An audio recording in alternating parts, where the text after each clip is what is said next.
자, 100점을 목표로 하는 최고들만 덤벼라. 이제 25주차 1번부터 진행하겠습니다. 분명히 여기 있는 문제들은 좀 어렵다. 수준이 높아.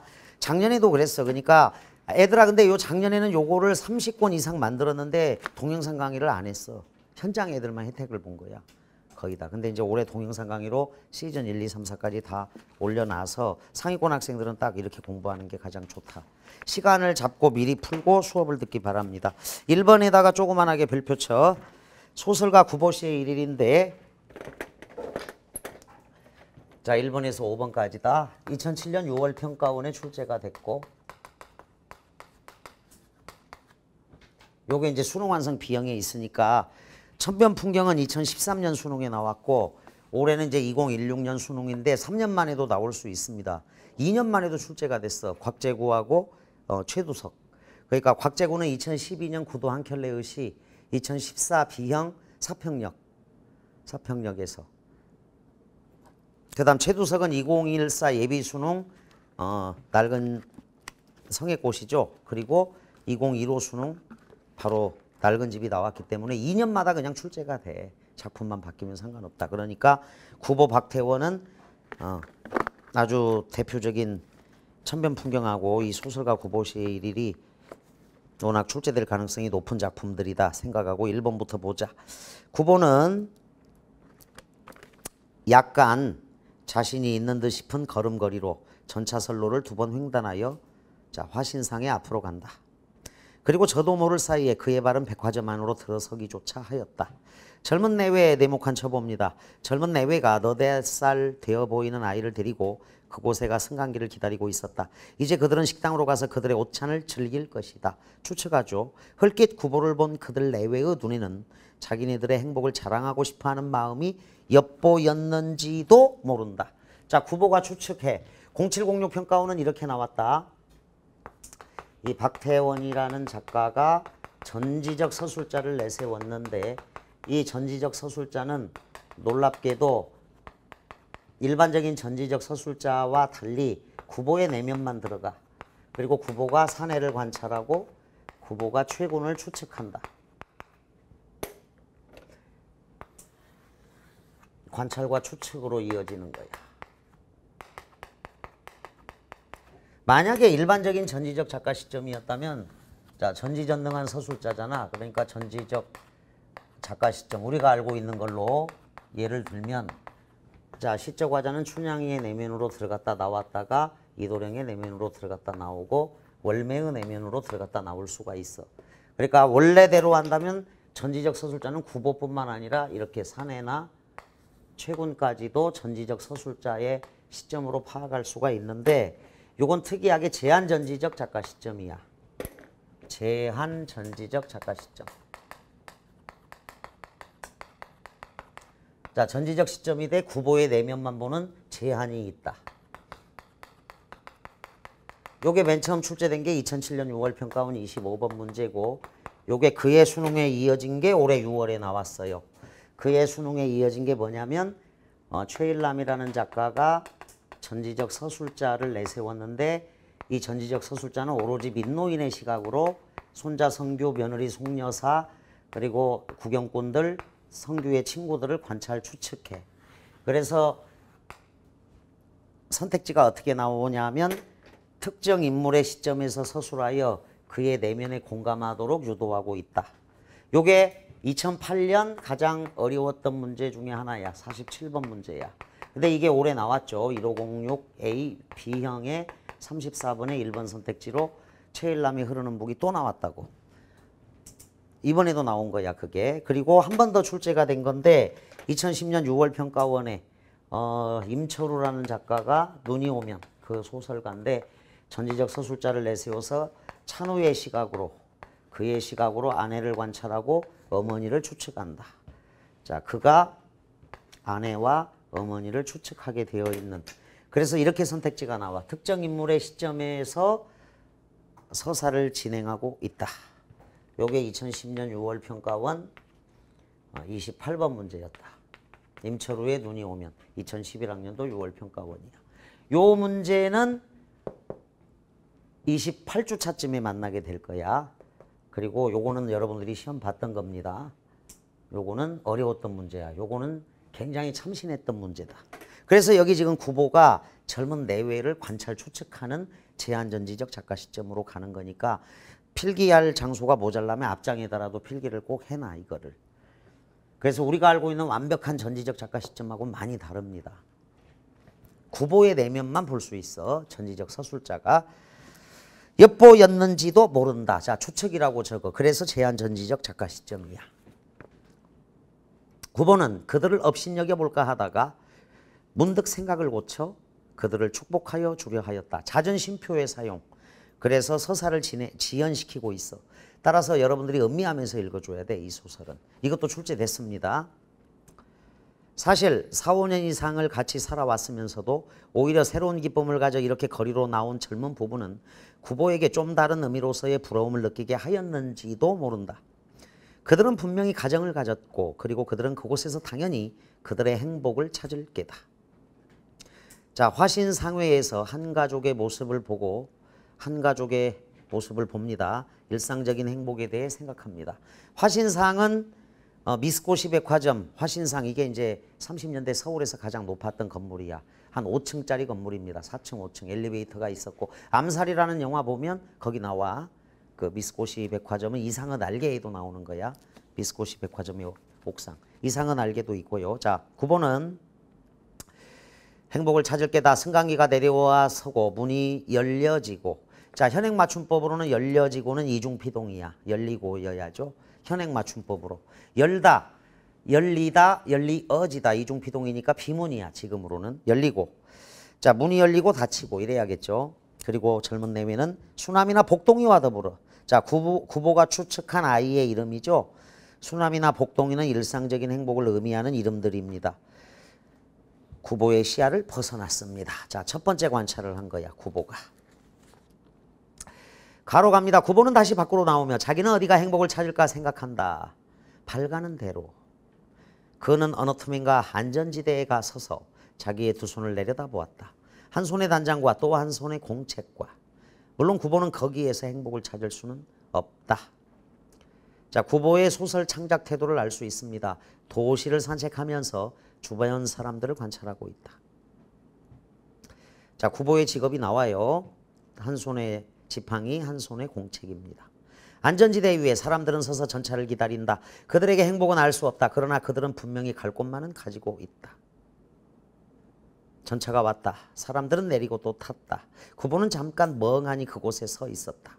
자, 구보와 대조 일반적인 사람들은 자신의 목표 방향을 가지고 있는데 구보는 어디가 행복을 찾을까? 발가는 대로야. 자, 요게 2000년 수능의 선택지로도 나왔던 부분이야. 구보는 지금 목표도 없습니다. 정확하게 관찰을 하고 있는 중이죠.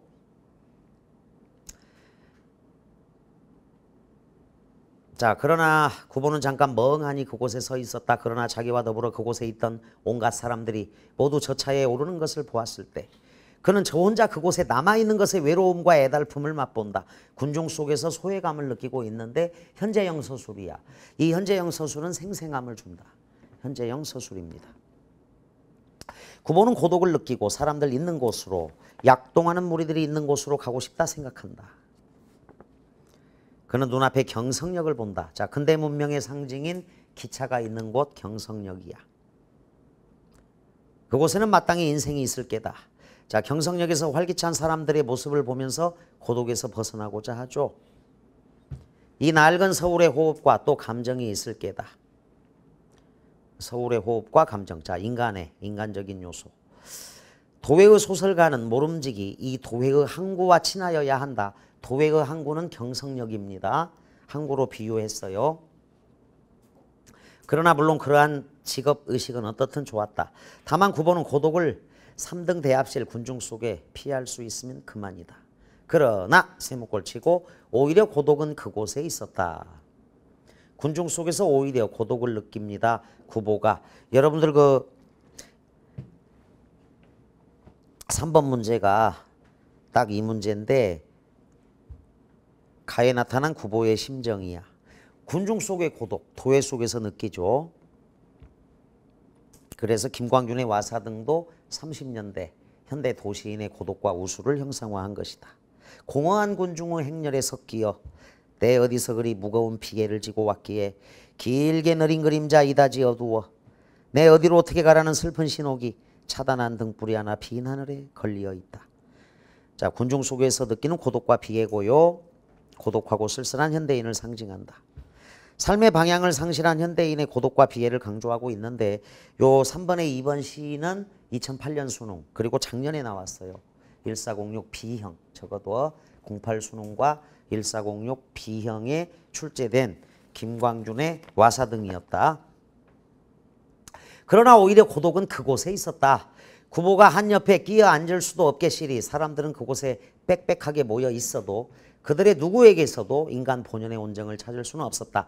그네들은 거의 옆에 사람에게 한마디 말을 건네는 일도 없이 오직 자기네들 사무에 바빴고 그리고 간혹 말을 건네도 그것은 자기네가 타고 갈 열차의 시각이나 그러한 것에 지나지 않았다. 자, 인간적인 면을 느낄 수 없는 사무적인 대화만 주고받습니다. 그네들의 동료가 아닌 사람에게 그네들은 변소에 다녀올 동안에 그네들 짐을 부탁하는 일조차 없었다. 남을 결코 믿지 않는 그네들의 눈은 보기에 딱하고 자, 또 가엾었다. 자, 무관심과 개인주의가 팽배한 도시의 삶이야. 무관심과 개인주의가 팽배한 도시의 삶의 모습이다. 구보는 한 구석에 가서서 그의 앞에 앉아있는 노파를 봅니다. 자, 이 노파를 말음무를 해보자. 지금 똑같은 방식이야, 이거하고. 지금 2007년 6월 평가원은 전지적 서술자가 구보를 보고 구보가 사내하고 채군을 관찰했다면 이제 이 소설 지금 우리가 읽고 있는 요 제시문에서는 자, 이 구보가 맨 처음에 거기 젊은 내외를 관찰한 다음에 이제 노파를 관찰하죠. 노파가 있네. 자, 노파. 그는 네 집에 드난을 살다가 자, 남의 집에서 고용살이를 하는 것이야. 그는 네 집에서 드난을 살다가 이제 늙고 또 쇠잔한 몸을 이끌어 결코 넉넉하지 못한 어느 시골 딸내 집이라도 찾아가는지 모른다. 추측이죠. 이미 굳어버린 그의 안면 근육은 어떠한 다양한 일에도 펴질 턱 없고 그리고 그의 몽롱한 두 눈은 비록 그의 딸의 그지없는 효양을 가지고도 감동시킬 수 없을지 모른다. 자, 이 노파 힘든 도시 생활과 삶의 풍파를 거친 노파를 관찰하고 있습니다. 노파 옆에 앉은 중년의 시골 신사. 자, 요것도 관찰 대상이야. 중년의 시골 신사를 세목골 해보자. 중년의 시골 신사. 세목골 치고 그는 그의 노파 옆에 앉은 중년의 시골 신사는 그의 시골서 조그만 백화점을 경영하고 있을 게다. 그의 점포에는 마땅히 주단 포목도 있고 일용 자파도 있고 또 흔히 쓰이는 약품도 갖추어 있을 게다. 그는 이제 그의 옆에 놓인 물품을 들고 자랑스러이 차에 오를 게다. 구보는 그 시골 신사가 노파와의 사이에 되도록 간격을 가지려고 노력하는 것을 발견하고 자, 중년 신사의 시골 신사의 비인간적인 행위를 봅니다. 그리고 그를 업신여겼다. 만약 그에게 얕은 지혜와 또 약간의 용기를 주면 그는 3등 승차권을 주머니 속에 간수하고 1, 2등 대합실에 오만하게 자리 잡고 앉을 게다. 문득 구보는 그의 얼굴에서 부종을 발견하고 그의 앞을 떠났다. 자, 병에 걸려서 몸이 부어오르는 것이 부종이야. 신장염. 그뿐 아니라 구보는 자기 자신의 만성 위확장을 새삼스러이 생각해내지 않으면 안 되었다. 그러나 구보가 매점 옆에까지 갔었을 때 그는 그곳에서 역시 병자를 보지 않으면 안 되었다. 40여 세의 노동자. 자, 병자를 또 봅니다. 역삼각형을 해서 또 관찰. 추측이야. 병자. 시골로 신사. 병자를 보지 않으면 안 되었다. 40여 세의 노동자. 전경부의 광범한 팽륜. 부풀어 오릅니다. 돌출한 안구. 또 손에 경미한 진동, 분명히 바세도우시병. 그것은 누구에게든 결코 깨끗한 느낌을 주지는 못한다. 그의 좌우에는 좌석이 비어 있어도 사람들은 그곳에 앉으려 들지 않는다. 뿐만 아니라 그에게서 두 칸통 떨어진 곳에 있던 아이업은 젊은 아낙네가 그의 바스켓 속에서 꺼내다 잘못하여 시멘트 바닥에 떨어뜨린 한 개의 복숭아가 굴러서 병자의 발 앞에까지 왔을 때 여인은 그것을 쫓아와 집기를 단념하기조차 하였다. 그것까지 이제 관찰을 한 거야. 계속. 자, 이 사람도 또 관찰을 한 거다. 이렇게. 관찰 추측이죠. 9번은 이 조그만 사건에 문득 흥미를 느끼고 그리고 그의 대항 노트를 펴들었습니다. 그러나 그가 문 옆에 기대어 섰는 캡쓰고 린네르쯤의 에리 양복을 입은 사나이에 그 온갖 사람에게 의혹을 갖는 두 눈을 발견하였을 때 9번은 또다시 우울 속에 그곳을 떠나지 않으면 안 되었다. 자, 양복 사나이도 관찰 대상이죠. 타인에 대한 의심을 보이는 현대인의 태도에 실망을 한 거다. 자, 그래서 소설가 구보 씨의 하루 일상이야. 소설가의 눈에 비친 30년대 서울의 일상. 대상을 묘사하고 관찰하는 것이 주를 이룹니다. 공간의 이동에 따른 전개 방식이고 주로 내면의식의 표출이야. 그래서 의식의 흐름 기법이 있어요. 의식은 생각의 흐름이죠. 그래서 우리가 알고 있는 인물의 어떤 행동에 따르는 뭐 갈등이라든가 사건이 특별하게 부각되지 않는 소설이야. 하루의 일상이 돼 관찰한 내용이 주를 이룬다. 상대적으로는 1번 문제가 어렵다. 어쨌거나 이 경우가 이제 제한 전지적 작가 시점이다. 이렇게 생각을 하면 돼. 특정 인물의 시각에서 서술하고 있습니다. 구보의 시각이지. 보기처럼 윗글의 작가와 대담을 한다고 할 때 밑줄 친 부분에 들어갈 말로 가장 적절한 것을 묻고 있다. 자, 사회자가 상당히 인상 깊은 소설이었습니다. 여러 풍경이 나오는데요. 어떤 것을 표현하고 싶으셨나요? 라고 물었습니다. 1번으로 가서 많이 틀려. 도시 문명의 여러 측면들을 분석적으로 보여주고 싶었습니다. 여기까지 끊어. 맞아. 그러나 문명의 이기들이 인간의 삶을 억압한다는 것을 고발하려고 했지요. 자, 문명의 이기가 여기는 안 나오죠. 지금 전차 정도가 나올 텐데 굳이 찾는다면. 문명의 이기는 이제 이로운 그릇이야. 여러분들이 이제 휴대폰, 뭐 카메라, MP3 그 편리하게 사용할 수 있는 게 전부 다 문명의 이기야. 자동차. 그런데 문명의 이기들이 인간의 삶을 억압한다. 자, 휴대폰의 노예가 되기도 하죠. 자기가 편리하기 위해서 휴대폰을 샀지만 걸려오는 전화에 뭐 무차별적으로 노출된다거나. 자동차가 문명의 이기인데 그 자동차에 소외감을 느끼기도 하죠. 또 노예가 돼버리기도 하고. 자, 근데 이제 여기는 지금 문명의 이기라고 할 게 전차 정도죠. 특별한 건 없습니다. 인간의 삶을 억압한다도 X를 해야 돼.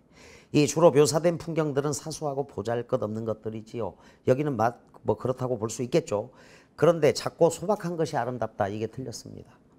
3번 갑니다. 더러 3번으로 간 녀석들이 있다. 피폐한 도시 환경 풍경과 역동적인 삶의 모습을 대비하려고 했다. X에 현실의 비극을 초월하여 살아가고 싶은 소망도 틀렸습니다. 4번 도시의 풍경과 군상들을 밑줄 눈에 보이는 대로 관찰하고. 자, 구보의 의식에 보이는 대로야. 구보의 의식의 흐름이 아까 있다고 해서 의식의 흐름 몽타주 기법도 있습니다. 구보 의식에 보이는 대로 관찰하고 기록하려고 했습니다. 자, 이게 눈에 보이는 대로 관찰하고 기록하다. 여기를 객관적이라고 생각하면 안 돼. 구보 눈에 보이는 대로. 그 카메라 아이 기법이야. 일종의.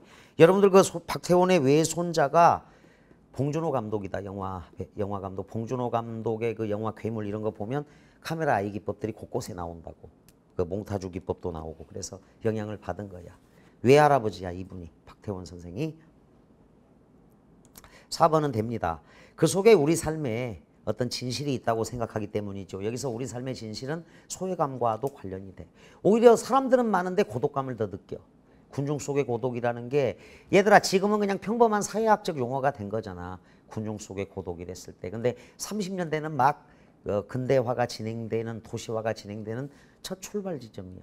사람들이 서울로 몰려 들어오는데 서울은 진짜 아주 사람들이 많아. 그러면 대동단결 뭐 엄청나게 이렇게 교류가 있고 이래야 되는데 도시화라는 것 자체가 군중 속에서 오히려 고독감을 느껴버린다고. 그런 첫 발견이야 이게. 그래서 의미가 있는 거야. 이상의 날개나 요 소설이. 그리고 김광윤의 와사 등도 근대화가 막 시작되는 시점에 이런 걸 찾아냈다는 거죠. 인간 소외 이런 거를. 4번 답이네요. 지식인의 눈에 비친 30년대 서울 풍경. 그 속의 사람들의 모습을 관찰하고 기록했습니다. 우리 삶의 진실이 또 있다고 볼 수 있는 측면. 5번으로 간 녀석들도 제법 있다. 다양한 사람들을 등장시키고 싶었습니다. 다양한 사람들의 심층 심리를 분석하면 X해. 자, 이 사람은 그냥 관찰 추측이야. 심층 심리까지 분석할 수가 없고 이렇게 관찰 추측 이렇게 가는 거다. 관찰 추측.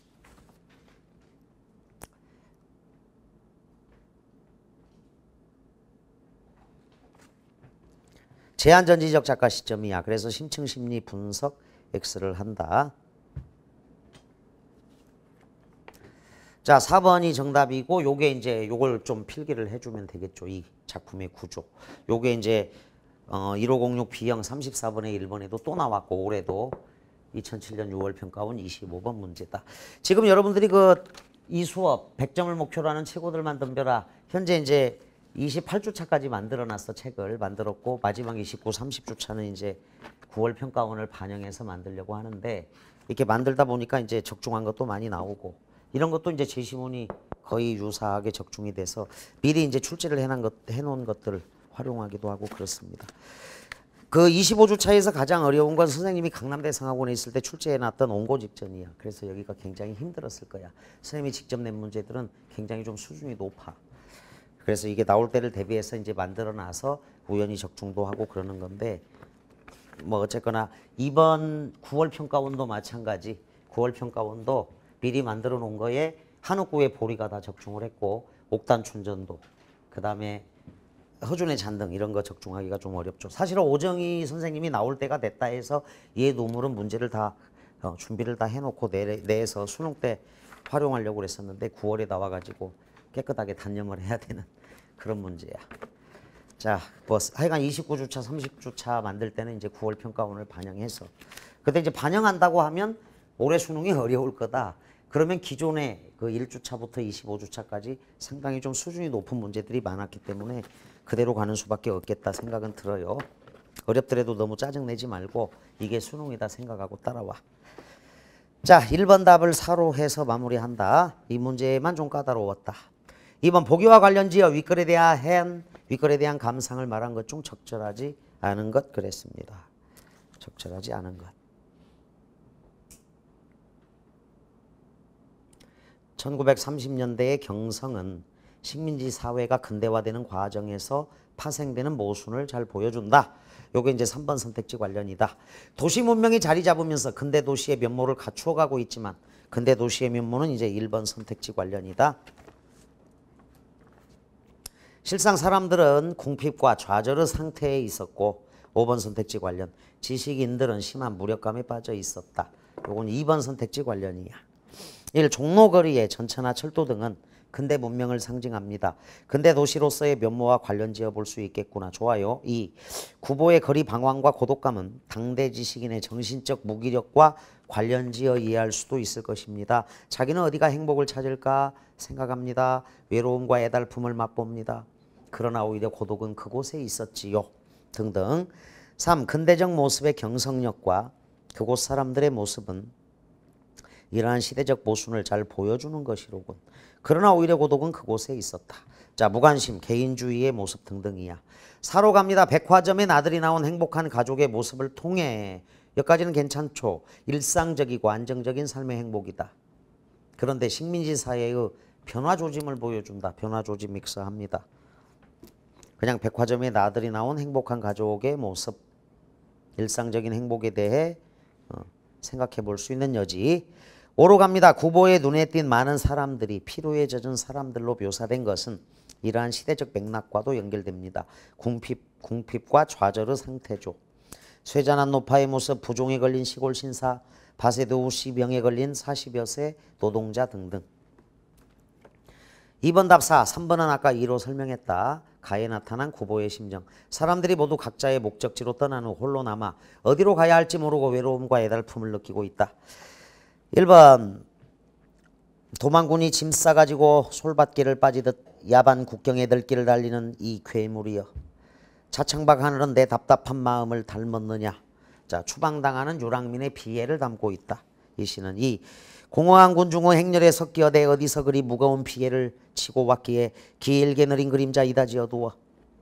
자, 군중 속에서 느끼는 고독과 비애가 있어요. 내 어디로 어떻게 가라는 슬픈 신호기 차디찬 등불이 하나 빈 하늘에 걸려 있다. 삶의 방향을 상실한 현대인의 고독과 비애다. 그래서 2번을 답으로 하고 3번 버리고 가는 이도 못 있는 마음, 쫓겨가는 마음인들 무엇 하를 거냐. 돌아다 보는 구름에는 바람이 희살짓는다. 앞대일 언덕인들 마련이나 있을 거냐. 자, 요건 0312 평가원에 나왔던 박용철의 떠나가는 배인데 일제치하 유랑민이 되는 상황이죠. 자, 떠나는 처지, 미래에 대한 불안. 앞대일 언덕인들 마련이나 있을 거냐. 여기서 언덕의 의미를 좀 알아둘 필요가 있고, 소도 언덕이 있어야 비빈다. 이 말을 이해할 것. 소도 언덕이 있어야 비빈다.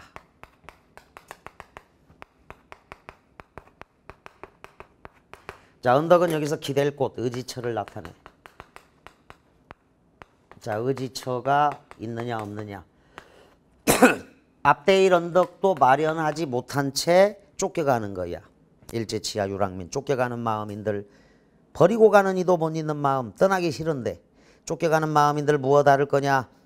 돌아다 보는 구름에 바람이 회방을 놓습니다. 희살 짓는다. 회방을 놓다.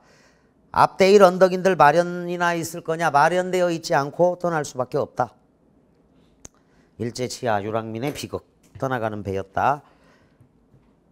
이른 아침 길가에 오가는 튼튼한 젊은이들, 어린 학생들, 그들의 공 던지는 날랜 손과 발, 책 벗긴 여생도의 힘있는 두 팔, 그들의 빛나는 얼굴, 활기 있는 걸음걸이. 자, 양주동의 조선의 백박이라는 시다. 자, 일제치하의 암담한 현실에서 민족 부활의 희망을 노래하는 장면이고, 어둠의 나라 땅 밑에 번듯이 누워 흙물 달게 빨고 마시다가 비오는 날이면 땅 위에 기어나와 갈 곳도 없는 길을 헤매노니 어느 거친 발길에 채이고 밟혀 몸이 으스러지고 두둠하게 잘려도 붉은 피 흘리며 나느냐. 아프고 저린 가슴을 뒤틀며 사노라. 지렁이의 노래라는 작품이야. 지렁이의 노래인데 이게 두동강이 났다. 우리 민족의 처지가 오버랩 겹쳐지죠. 우리 민족의 처지. 자, 지렁이 자신의 의지와 관계없이 두동강으로 몸뚱아리가 잘려도 그것을 감내하면서 살아가는 지렁이인데, 자, 남북분단의 우리 민족의 처지하고 만나는 장면이 있고, 4번은 이제 지금은 쉬운 문제인데 이것만 또 문법만 괜히 어렵다고 느끼는 학생들이 있어. 새 교실, 새 책, 새 친구. 자, 이건 관형사야. 관형사, 관형어지. 근데 이제 이게 결합력이 아주 강해서 새색시, 첫사랑, 우리나라도 다 붙여 써버리죠. 띄어 써야 되는데 원래는 결합력이 강해서 이것은 합성어를 이루고, 새 옷, 새 교실, 새 책, 새 친구는 띄어 써야 돼. 보기는 기억에 대해 탐구학습하면서 알게 된 내용이다. 이를 참고할 때 밑줄 친 단어 중 띄어쓰기가 잘못된 것 그랬습니다. 접두사는 어거나 앞에부터 새로운 단어를 만드는 기능을 합니다. 기억의 엿은 접두사로서 엿보다 엿듣다 등 일부 동사에서만 쓰이죠. 자, 엿은 여기서 몰래입니다. 몰래 보다, 몰래 듣다. 일부 접두사의 경우 관형사와 혼동을 일으키기도 하는데, 접두사는 결합이 제한적인 반면에 관형사는 결합의 범위가 훨씬 광범위하다는 점이 다릅니다. 접두사는 붙여 쓰고 관형사는 띄어 쓴다는 점을 염두에 둔다면 일상생활에서의 띄어쓰기의 어려움을 어느 정도 줄일 수 있겠다.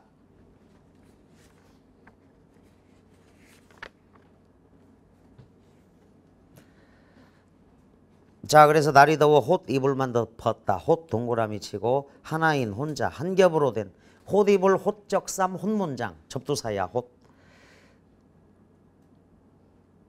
자, 요거는 붙여 쓰는 이유는 합성어니까 원래는 띄어야 돼.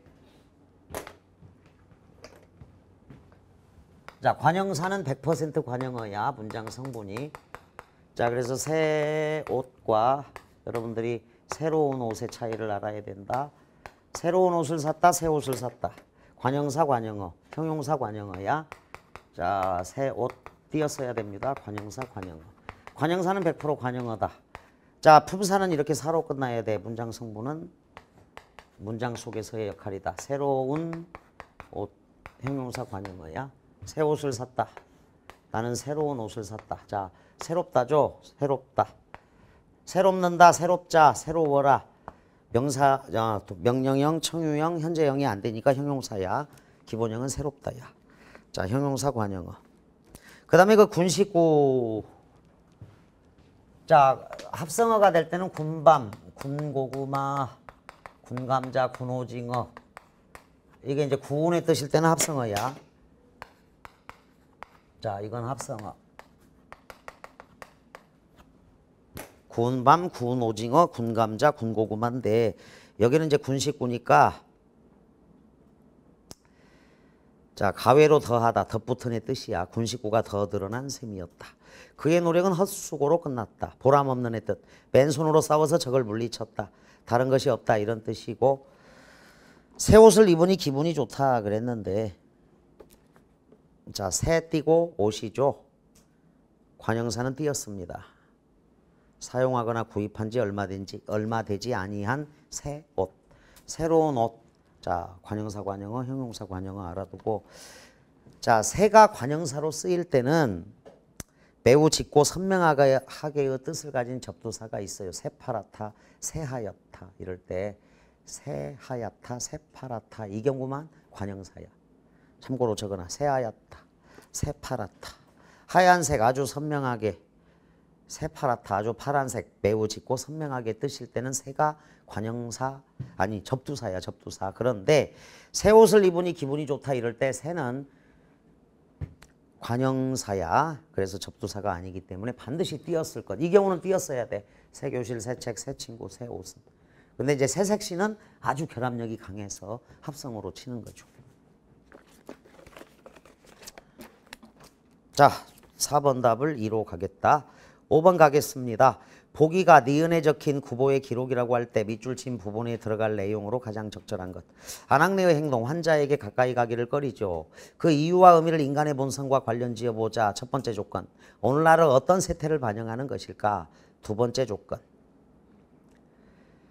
1. 인간의 무지함이 초래하는 어리석은 행동이다. 과연 그 여인의 염려대로 그 병이 전염되는 것인가? 자, 구보가 니은에 적힌 보기가 니은에 적힌 구보의 기록이라고 해보고 대학 노트를 펴들었죠. 이 불쌍한 사람에 대한 동정일 것이다. 자, 동정 아닙니다. 안학내의 행동의 의미를 잘못 파악하고 있죠. 그 여인에게는 별것 아닌 물건이 그 노동자에게는 소중하게 쓰였을 것이다. 1, 2번은 아예 엉터리고 3번 불결한 것을 피하려는 인간의 기본적인 심리이다. 요건 됩니다. 환자에게 가까이 가기를 꺼리는 장면이죠. 그런데 다음 문장. 쾌적한 삶의 환경을 추구하면서 인간의 문화는 발전하는 법이다. 자, 터무니없는 연결이죠. 4번 타인에 대해 무관심한 인간의 본성을 보여주는 것이라 하겠다. 이것도 괜찮아요. 인간의 본성과 관련지었습니다. 그러나 또한 자신이 지닌 것에 대해서도 큰 애착이 없는 사람. X합니다. 큰 애착이 없는 사람. 5번 혐오스러운 것을 피하려는 심리이자 일종의 자기보호 본능인 셈이다. 좋아요. 자기에게 피해가 될 존재들과 얽히는 것을 피하려는 현대인의 모습이다. 자, 현대인의 비인간적인 모습. 그리고 세태를 정리를 잘하면 5번에 5번이 되겠다. 자, 복숭아가 굴러갔는데도 아예 피해버리죠. 복숭아를 가서 주워다가 씻어서 다시 먹어야 되잖아. 근데 병자 쪽으로 굴러갔기 때문에 아예 버리는 셈 쳐버리는 거야. 5번 답은 5로 가겠습니다. 다음 6번. 6, 7, 8은 평범한 문제인데 이제 덜어 낯선 시다라고 느껴서 틀리기도 해. 좋아. 자, 그 수특 B에 있는 작품이 신동엽의 향하라는 작품이다. 이건 이제 한 3년 터울로 EBS 교재에 나와요. 향아, 너의 고운 얼굴 조석으로 우물가에 비추이던 오래지 않은 옛날로 가자. 자, 물질 문명에 물들지 않은 순수한 존재가 향아야. 향. 오래지 않은 옛날 동그라미 칩니다. 화자가 지향하는 순수한 세계. 오래지 않은 옛날. 수수럭거리는 수수밭 사이 걸찍스런 웃음들 들려나오며 호미와 바구니를 든 환한 얼굴. 자, 옛날 시골 공동체 환한 얼굴 동그라미. 그림처럼 나타나던 석양. 구슬처럼 흘러가는 냇물과 맨발을 담그고 들어앉아 빨래들을 두드리던 전설 같은 풍속으로 돌아가자. 전설 같은 풍속 동그라미. 가자, 돌아가자 그랬습니다. 전통적인 농촌 공동체의 모습이야. 눈동자를 보아라. 향아, 회올리는 무지갯빛. 허우루 눈부심에 넋 빼앗기지 말고. 허울의 눈부심 세목골 친다. 현대 물질 문명의 부정적인 모습을 허울의 눈부심이야. 눈동자를 보아라. 과거의 세계를 담은 눈동자인데 회올리는 자 타래를 이루며 올라가는 무지갯빛 허울의 눈부심에 넋 빼앗기지 말고. 그러니까 도시 문명, 높은 빌딩들 이런 게 이제 허울의 눈부심이야. 화려하죠, 도시 문명은. 철 따라 푸짐히 두레를 먹던 정자나무 마을로 돌아가자. 정자나무 마을 동그라미. 정자나무 마을로 돌아가자. 미끈덩한 기생충의 생리와 허식. 자, 기생충의 생리와 허식. 자, 이건 이미지 자체가 긍정이냐 부정이냐. 그래서 그 오래지 않은 옛날이라든가 환한 얼굴, 전설 같은 풍속은 다 긍정적인 거고, 이미지가. 허울의 눈부심, 기생충의 생리와 허식에 인이 박히기 전에, 버릇이 깊이 배기 전에 눈빛 아침처럼 빛나던 순수하던 우리들의 고향, 병들지 않는 젊음으로 찾아가자꾸나. 정자나무 마을 동그라미, 우리들의 고향 동그라미, 병들지 않은 젊음 동그라미. 자, 문명에 물들지 않은 순수한 젊음이야. 향아 허물어질까 두렵노라. 얼굴 생김새 맞지 않는 발돋움의 흉내랑 그만 내자. 자, 사는 문명을 모방하는 행위가 발돋움의 흉내. 역시 부정적이다. 세모꼴을 쳐준다.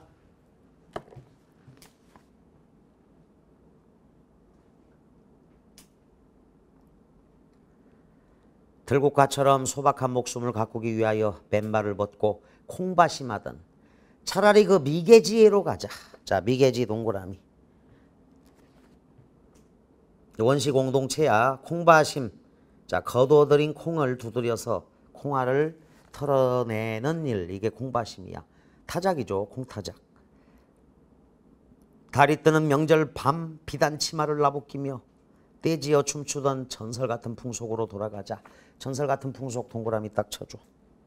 냇물고 비치는 싱싱한 마음밭으로 돌아가자. 싱싱한 마음밭 동그라미. 풍요와 번영을 빌던 공동체적 축제의 모습이야. 그래서 이 시는 순수한 세계에서 살고 싶은 소망을 형상화하고 있습니다. 청유형 어조야. 화자의 의지가 강하게 느껴지죠. 부정적 현실은 세모꼴 쳤고 이상적 세계는 동그라미를 쳐서 극명하게 이미지 대비. 자, 이미지 대비를 통해서 주제를 강조한다. 7번 문제가 이제 긍정 대 부정 이렇게 찾아내면 됩니다. 어려운 문제는 아니야. 자, 다 김기택의 멸치는 요게 이제 1209 평가원에는 나왔던 작품이야. 1209 2013학년도 9월 평가원에 뭐 다른 데서 적중을 했었는데 한번 보도록 하자. 굳어지기 전까지 저 딱딱한 것들은 물결이었다. 자, 물결 동그라미 쳐. 멸치가 지녔던 생명력이야. 물결이었다. 굳기 전까지.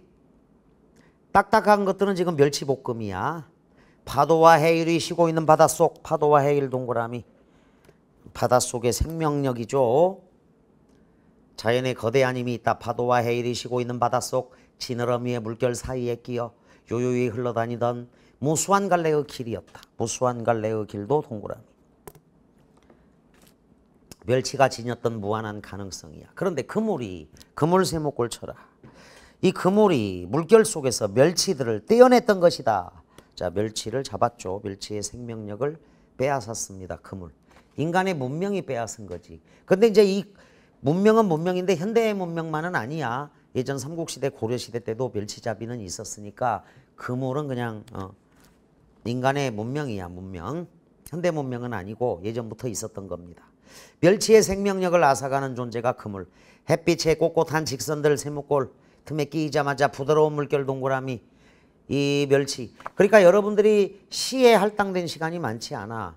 그래서 이게 수능장에서 이렇게 시를 다 읽고 분석할 시간이 그렇게 많지가 않고 그나마 시간을 단축해서 빨리 시를 시간 안에 풀려면 그냥 긍정 대 부정으로 나누어서 공부하는 게 가장 시간을 절약하는 방법이야. 시는 대체로 긍정 대 부정으로 대체로 나눠지니까 문맥으로 파악하라고. 결국 햇빛에 꼿꼿한 직선들 세모꼴. 부드러운 물결 동그라미. 길을 잃었을 것이다. 길을 잃었다. 생명력의 파괴죠. 바람과 햇볕이 달라붙어 물길을 빨아들이는 동안 바람 햇볕 세모꼴. 바다의 무늬는 뼈다귀처럼 남아. 바다의 무늬가 생명력을 상징하는데 뼈다귀처럼 남아 멸치의 등과 지느러미 위에서 딱딱하게 굳어갔던 것이다. 모래더미처럼 길거리에 쌓이고 건어물집의 푸석한 공기에 풀리다가 기름에 튀겨지고 접시에 담겨졌던 것이다. 시적화자가 잘 안 보이는데 여기 드러난다. 시적화자는 지금 젓가락 끝에 깍두기처럼 딱딱하게 집히는 이 멸치에는, 자, 시적화자는 지금 멸치볶음을 먹으려고 하는 사람이죠. 뭐 점심, 저녁, 아침 뭔지 모르지만 시적화자 여기 드러나 있네. 멸치볶음을 먹으려고 하는 사람이 시적화자다.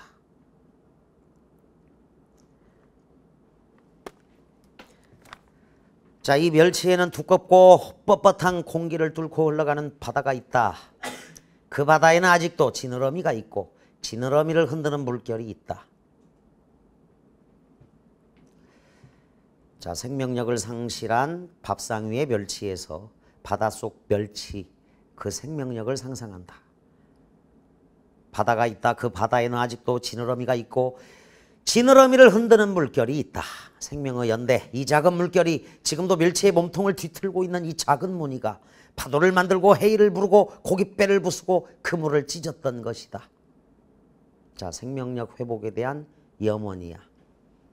멸치를 통한 삶의 비애와 생명력 회복에 대한 의지, 이렇게 다시는 정리할 수 있는데 그 6번 문제가 상대적으로 좀 어렵다. 1번 공간의 이동에 따른 끈자 정서의 변화를 나타내고 있다. 가나 모두 해당 안 됩니다. 2번 특정한 종결 표현으로 시적 의미를 부각하고 있다. 이건 되죠. 가에는 마지막 1년 옛날로 가자. 3년 전설 같은 풍속으로 돌아가자. 자, 가자 돌아가자. 다음 4연에 가면 병들지 않는 젊음으로 찾아가자꾸나. 찾아가자꾸나. 그리고 맨 마지막 싱싱한 마음밭으로 돌아가자. 자, 그래서 특정한 종결 표현이 가자죠. 결국은 가자, 돌아가자, 찾아가자꾸나. 맨 마지막에 돌아가자. 그러니까 가자, 가자, 찾아가자, 돌아가자. 특정한 종결 표현으로 시적 의미 부각, 의지와 소망을 부각합니다. 나는요, 물결이었다. 무수한 갈래의 길이었다. 그 다음 떼어냈던 것이다. 길을 잃었을 것이다. 굳어갔던 것이다. 맨 마지막 그물을 찢었던 것이다. 자, 멸치의 일생을 드러내고 있습니다. 특정한 종결 표현이. 자, 지금은 생명력의 상실, 시적 의미, 그런데 생명력 회복을 또 소망하는 내용도 바탕에 깔려 있다. 특정한 종결 표현은 멸치의 일생을 드러냄으로써 생명력 상실, 그 다음에 이제 문명 속의 비애, 이런 것들을 전달하니까 6번 답을 이루어야 돼. 6번 문제 하나가 상대적으로 어렵고 3번 서리적 표현이 없어요. 둘 다 화자의 심정을 효과적으로 전달하고 있다. 서리적 표현 못 찾고요. 대꾸의 방식을 규칙적으로 활용하여 리듬감을 부여하고 있다. 자, 대꾸법이란 짝을 이루면서 변화, 짝을 이루면서 변화인데 여기 가자, 돌아가자, 찾아가자, 돌아가자인데 특정한 이 종결부가 반복이 되기는 한데 그게 짝을 이루면서 변화를 이루는 것은 아니니까 냉정하게 들여다보면 대꾸의 방식이 없습니다. 가나 모두. 나에도 물결이었다. 무수한 갈래의 길이었다. 이었다 이렇게 끝나는데 그 앞에 구절들이 짝을 이루면서 변화를 주는 게 아니기 때문에 가는 말이 고와야 오는 말이 곱다 등등의 짝을 이루면서 변화가 있어야 대꾸법이야. 그래서 가는 돌아가자, 가자 유사한 문장구조 반복 정도야. 가나 모두 유사한 통사구조, 문장구조 반복 정도가 있다. 대상에게 말을 건네는 어투를 통해 정서적 교감을 드러내는 것은 가에만 해당된다. 향아, 가에만 해당이 됩니다. 7번 가에서 보기에 밑줄 친 부분에 해당하는 예로 들기에 적절하지 않은 것 그랬습니다. 이 부투하는 공간 조직의 근본 원리는 인간의 신체, 인간들 사이의 관계에서 찾아야 한다고 보았다. 공간 체험은 신체를 통해서 가능하며 그 공간에서 활동하는 인간들 사이의 관계를 통해서 문화적 의미가 획득되기 때문이다. 이는 시적 공간의 구성 원리에도 적용할 수 있어서 가의 경우 신체 또는 인간들의 관계와 결합된 공간의 표상들은 우리들의 고향의 의미를 총체적으로 구성하고 있다. 1번 고운 얼굴 조석으로 자 비추이던 우물가야.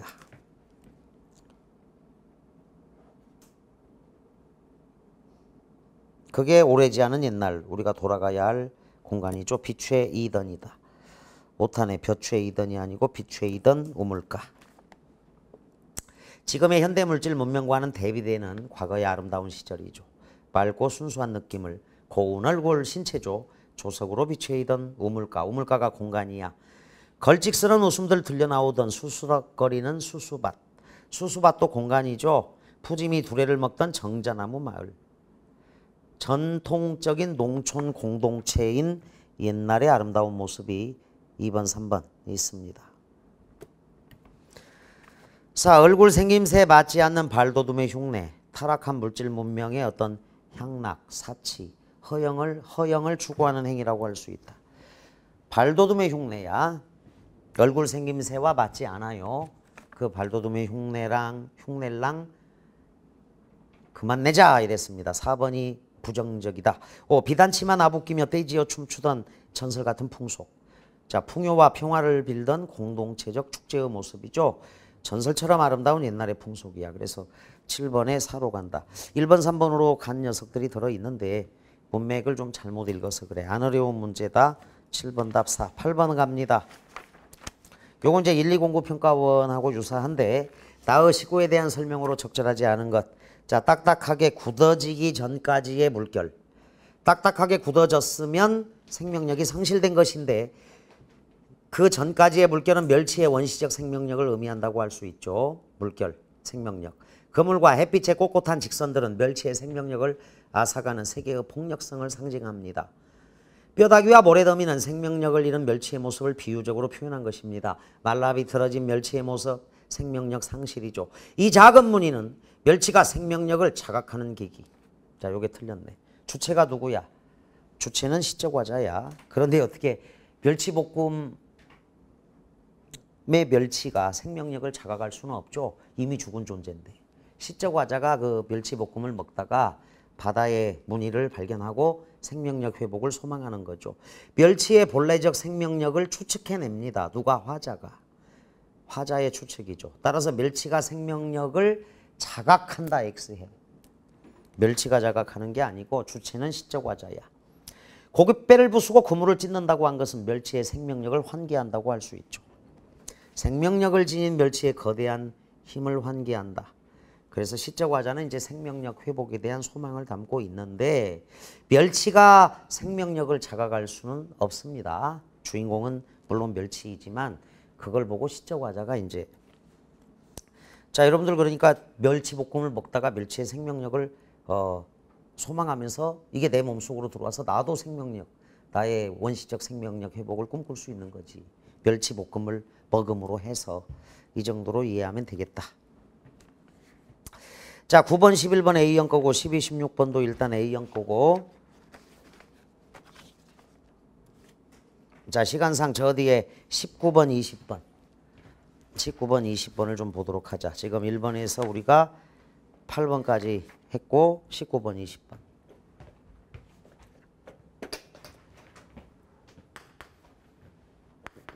물론 이제 뭐 19번, 20번은 A, B 공통이다. 보기를 이해한 내용으로 적절하지 않은 것은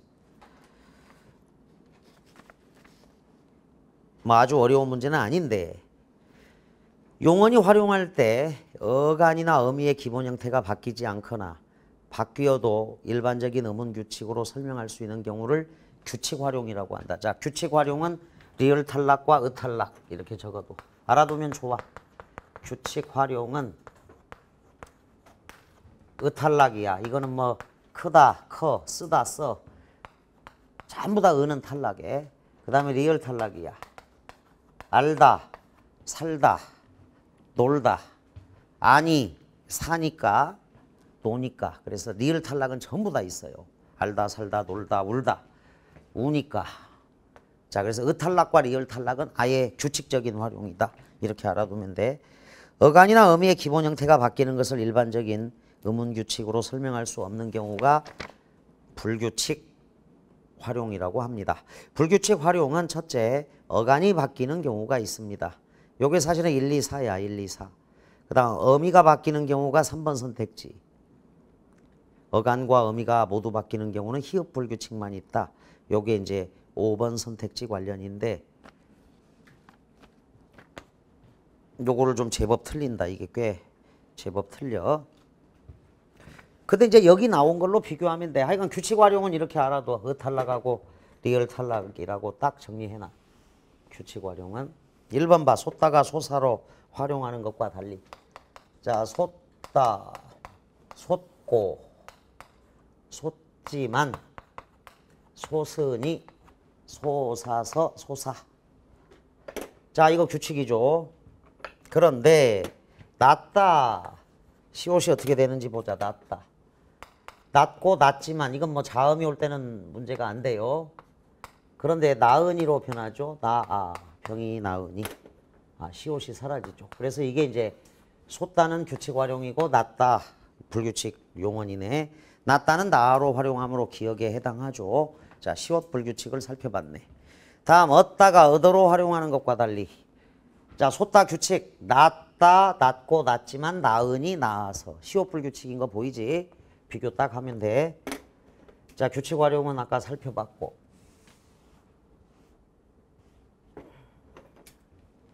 불규칙 활용이다. 어미는 그대로 있어. 어간이 변한 거야. 1번 시옷 불규칙. 자, 얻다 보자. 얻다. 얻다, 얻고, 얻지만, 얻으니, 얻어. 음성 모음이니까 대신에 어가 오는 거야. 얻으니, 얻어. 규칙이죠. 그런데 엿듣다가 있어. 엿듣다. 엿듣다가 있다. 엿듣고, 엿듣지만, 엿들으니. 디귿이 사라지고, 들으니, 들어. 리을로 변해네. 자, 디귿 대신에 리을이. 그래서 자, 요거 디귿 불규칙이야. 엿들어. 디귿이 리을로 변한다. 그래서 요건 디귿 불규칙. 자, 그래서 2번 선택지도 맞아. 어간이 변합니다. 그대로 얻다가 얻어로 활용하는 것과 달리 엿듣다는 엿들으니까 디귿이 사라져. 일종의 이렇게 생각하면 돼. 땅에 파묻다가 있어. 묻다를 보자. 파묻다가 있어. 묻다 묻고 묻지만 묻으니 묻어야. 그런데 똑같은 질문하다 묻다가 있어. 질문하다는 묻고 묻지만 물으니. 자, 디귿 대신에 리을로 변해서 물으니 물어서. 선생님께 물어라 할 때 디귿이 사라지고 리을로 변해. 그래서 땅에 파묻다는 규칙. 질문하다 묻다는 디귿 불규칙. 자, 4번으로 가겠습니다. 이제 어간이 변하는 것들을 살펴보고 있다. 지금 이대로 대입하면 돼. 4번가 치르다가 치러로 활용하는 것과 달리 흐르다는 흘러로 활용하므로. 자, 이게 이제 기억에 해당됩니다. 시험을 치르다, 값을 치르다. 이건 조심해야 돼. 치르다라는 말은 없습니다, 여러분. 이건 값을 치르다, 시험을 치르다 이렇게 쓰면 안 되고 치르다가 돼. 그래서 치렀다가 되는데 또 학생들은 이건 또 되는 치렀다가 맞다고 생각하지만 치르다, 치루었다, 치렀다는 무조건 틀린 말이에요. 시험을 치렀다. 이렇게 가야 돼. 치르다만 있어. 치르다. 맞춤법 조심하라고, B형 학생들은. 자, 시험을 치르다. 치르고 치르지만 치르으니 치르니. 치르어 치러. 아까 선생님 탈락이 규칙 활용이라고 그랬지. 의가 탈락되는 건 괜찮아요. 그래서 치르고 치르지만 요건 치르은이가 결합했을 때 의가 탈락되는 건 규칙이야. 그래서 그냥 치름이라고. 그 다음에 실험을 잘 치르어라. 치르어죠. 그래서 의가 탈락되니까 시험을 잘 치러 이렇게 되겠지. 그러니까 의가 탈락되는 건 규칙 활용이니까 이건 언급하면 안 된다고. 그래서 이거는 규칙이야. 치르다는. 그런데 흐르다를 봐야 돼 이제. 자, 흐르다, 흐르고 흐르지만 흐르은이가 흘러니로 변해. 이거는 르가 사라져. 르가 사라지고 대신에 리을이 생기는 거야. 리을이. 르 불규칙은 어간이 변하는 거다. 그래서 흐르의 르가 사라지고 흘르니, 흘러 이렇게 변한다.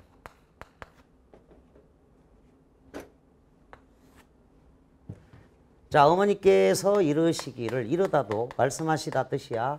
이르다의 르가 사라져. 그래서 일러가 돼요. 일르니. 그래서 이게 르 불규칙이야. 르가 사라지는 거. 아까 치르다는 규칙이야. 왜? 의가 탈락되니까. 의가 탈락되니까 치르다. 자, 르가 탈락되고 리을이 더 생기는 게 르 불규칙이다. 그래서 답은 19번에 4번 치르다가 치러로 활용하는 것과 달리 흐르다는 흘러로 활용하므로 기억에 해당합니다. 그래서 지금 우리는 시옷 불규칙, 디귿 불규칙, 르 불규칙을 알아봤다. 르 불규칙을 알아봤다. 그러면서 맞춤법까지 설명을 했다. 자, 그 다음에 이제 어간이 변하는 불규칙 중에서 시옷, 디귿, 시옷 불규칙, 디귿 불규칙, 그 다음에 러 불규칙 살펴봤고요. 추가적으로 이제 비읍 불규칙하고 우 불규칙 정도가 있어. 그 다음에 어미가 변하는 건 세 가지밖에 없는데 어미가 변하는 거야. 거기 먹다, 음성모음이야. 먹다 먹고 먹지만 먹으니 먹어. 자, 규칙이죠. 그런데 먹다 대신에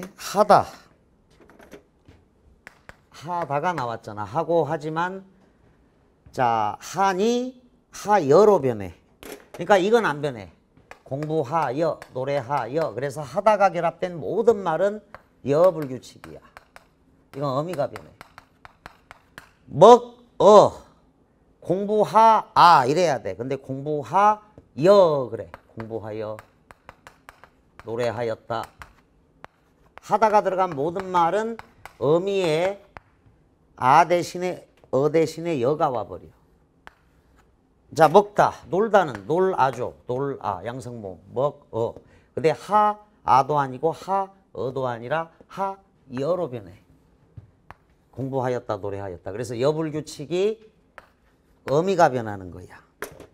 자, 그래서 3번 먹다가 먹으로 활용하는 것과 달리 하다는 하아가 아니고 하여로 활용하기 때문에 니은, 어미가 바뀌는 경우야. 어미가 변하는 그 세 가지는 알아두면 훨씬 좋아. 자, 러불규칙이 아니라 러불규칙. 그 다음에 너라불규칙. 세 가지만 있어. 자, 러불규칙은 자, 어미가 변하는 세 가지를 암기해 두는 게 좋아, 여러분들은. 어간이 말고 어미 변화. 뭐 요거를 암기해도 되는데 어간이 변하는 거, 시옷불규칙, 디귿불규칙, 러불규칙, 비읍불규칙, 어불규칙, 우불규칙도 알아둬야 되지만 어미가 변화하는 세 가지를 알아두는 게 훨씬 더 외우기 쉽다고. 러불규칙은 자, 푸르다, 누르다, 이르다밖에 없어요.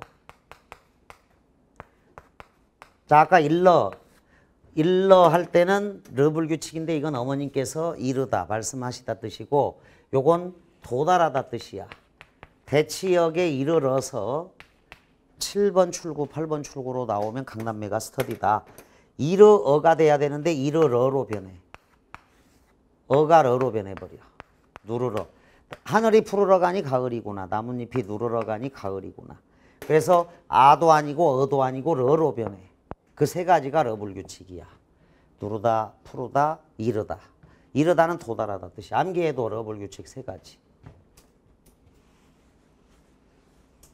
그 다음에 명령형으로 먹어라, 놀아라 이렇게 가야 되는데 명령형 아라, 어라가 붙을 때 와라도 되지만 너라 불규칙이라는 게 있어. 들어오너라, 나오너라. 하여간 오다가 들어가면 전부 다 너라 불규칙이야. 그래서 자, 먹어라, 놀아라인데 먹너라, 놀러라라고는 말을 할 수가 없어. 오다에만 들어오너라, 나오너라. 오다에만 너라 불규칙이 들어가. 그 옛날 선생님들이 만들어준 문법 교재 잘못 보면 거라불규칙이 있는 것처럼 얘기하는데 현대국어에서 거라불규칙은 규칙이야. 빨리 먹거라, 나가 놀거라. 거라는 다 돼. 모든 용언에 다 쓰여. 그냥 두루 쓰이기 때문에 거라불규칙은 없어. 지금은 너라불규칙이 있어. 이 세 가지가 어미변화야. 자, 그래서 어간불규칙, 어미불규칙 살펴봤고 마지막으로 5번 히읗불규칙이죠. 수놓다. 자, 수놓다가 수놓고 수놓지만 수놓으니 수놓아. 히읗이 남아있으니까 규칙인데요. 파라타 보세요. 파라타. 파라타에 자, R을 붙여보면 이게 사라져. 이게 그리고 여기서 애가 붙어요. 그래서 파레, 하에 이렇게 된다. 그래서 거기 파레니까 히읗으로 끝나는 어간, 히읗불규칙은 어간어미가 다 변해. 유일하게 히읗불규칙 적어도 파라타는 파레로 활용함으로 디귿. 히읗으로 끝나는 어간에 어가 오면 히읗이 사라지고 어미도 변하기 때문에 하얗다, 하얘, 빨갛다, 빨개, 파랗다, 파래 이렇게 어간과 어미가 동시에 변하는 건 유일하게 히읗불규칙 하나 있어. 어미가 변하는 건 세 가지가 있어. 여불규칙, 러불규칙, 더라불규칙. 나올 때가 됐으니까 이거는 지금 실전 모의 수능에서도 필살집중 모의 수능에서도 시험을 봤던 건데 19번 답을 그래서 4로 고치면 돼. 이해되지 이거? 어간이 변하는 거 다 뭐 알아두면 훨씬 좋아. 문법은 정리해두면 무조건 시간 단축이야. 그 배경 지식을 거부할 이유가 없어. 문법은 무조건. 문법은 알아두면 무조건 시간 단축에 남는 거야. 바로 점수밭이 된다고. 그래서 거기 어미 변화 3가지 알아두고 마지막 어간음이 다 변하는 건 유일하게 히읗불규칙이다. 이렇게 딱 알아둘 것. 자 19번 답 4. 필살집중 모의 수능 우리 5회 13번에서도 풀었던 문제야. 19번은. 틀리면 절대 안 되는 거지. 그러니까. 자 20번 가. 요거 뭐 늘 나오는 문제. 20번은 자 지금 AB 공통 파트 부분에서 자 20번에다가 적어도 요건 틀리면 안 되죠. 왜 그러냐면 여러 번 나오고 앞으로도 나올 거니까. 자 20번은 써나 2013년 2005년부터 하자. 2005년 13번 2014 A형 13번 2015 A형 13번 요게 어려웠어. 관형절 2014 A형 13번 요게 5번째로 어려웠고 요게 4번째로 어려웠어. 그 다음에 2013년 38번에도 있어요. 관형어가 늘 나오던 거다. 안긴 문장은 다른 문장 속에 들어가 하나의 성분처럼 쓰이는 문장을 말하며 아는 문장은 안긴 문장을 포함하고 있는 문장을 말한다. 안긴 문장은 기능에 따라 명사절 4번 선택지, 관형절 2번 선택지, 부사절 3번 선택지다. 서술절 1번 선택지, 1번 서술절, 인용절 5번 선택지다. 영수는 키가 매우 크다. 자 영수는에다가 주어 1. 키가 매우 크다가 동시에 서술어 1이야. 그런데 이게 절이니까 키가가 주어 2가 돼. 안긴 문장의 주어 2. 그 다음에 크다가 서술어 2가 됩니다. 그런데 이게 서술절이라서 안긴 거죠. 1번 기억에 안긴 문장은 키가 매우 크다. 아는 문장에 서술어 기능을 합니다. 서술절. 영수는 사실을 몰랐다. 어떤 사실? 꽃이 핀 사실을 몰랐다. 자, 영수는 동생이 시험을 잘 본 사실도 몰랐고, 자, 영수는 동생이 시험을 잘 본 사실을 알았다라고 해볼까? 그 다음에 영수는 아버지께서 병원에서 퇴원하셨다는 사실도 알았고, 그 다음에 이제 수능이 얼마 남지 않았다는 사실도 알았는데 유일하게 영수는 꽃이 핀 사실을 몰랐던 거야. 꽃이 핀을 꺽쇠가로 해. 관형절이야. 따라서 니은의 안긴 문장은 체연의 뜻, 사실이죠. 사실을 제한하는 기능입니다. 제한 맞아요. 써나 수식하다 보니까 제한하는 기능이다. 수식하니까 제한하는 기능이다. 수식이야. 디귿 영수는 말도 없이 학교로 가버렸다. 자, 꽃이 피니 관형절이고 말도 없이가 부사절이야. 그런데 부사절은 뭘 수식해? 서술어를 수식하죠. 그래서 3번 답. 디귿의 안긴 문장 말도 없이는 아는 문장의 서술어를 수식합니다. 3번 답. 서술어 수식. 영수는 자 주어 1이야. 좋아한다 서술어 1이야. 공원을 산책하기를. 자 명사절 목적절이야. 누가 공원을 산책해? 영수가. 자 그래서 거기 4번 선택지 리을의 안긴 문장의 주어는 아는 문장의 주어와 동일합니다. 영수죠. 영수는 주어 1 명사절 목적절이 있고요. 좋아한다 서술어 1. 근데 요게 이제 목적어죠. 근데 목적어 자체가 주어 서술어가 있는 절이야. 절. 명사절이다. 영수는 좋아합니다. 무엇을 좋아할까요? 공원을 산책하기를. 그러니까 똑같아. 생략된 주어가 영수는 공원을 자 목적어 산책하다 서술어 2번.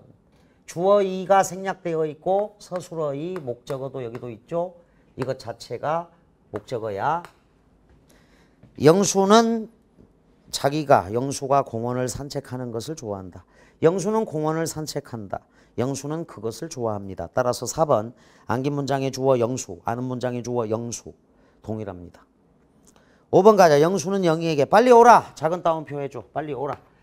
뭐뭐고 뭐뭐든 이건 간접 인용이야. 작은 따옴표가 있어도 되고 빨리 오라. 없어도 돼. 그래서 5번. 미음이 안긴 문장은 아는 문장의 자, 주어가 한 말을 인용한 것입니다. 3번 답이다. 영수는 학교로 가버렸습니다. 영수는 말도 없었어요. 자, 안긴 문장 말도 없이는 아는 문장의 서술어 가버렸다를 수식하는 부사절이야. 그러니까 부사어를 수식한다 말도 안 돼. 서술어를 수식한다라고 고치면 되겠다. 그래서 20번 답을 3번으로 하면 되겠다. 자, 그래서 자 1번에서 8번, 19번에서 20번까지 살펴봤는데 여기까지 질문하기 바랍니다. 동영상 듣는 친구들도 궁금하면 해설지 참고하고 질문해 주기 바랍니다. 칠판 지우고 또 진행합니다.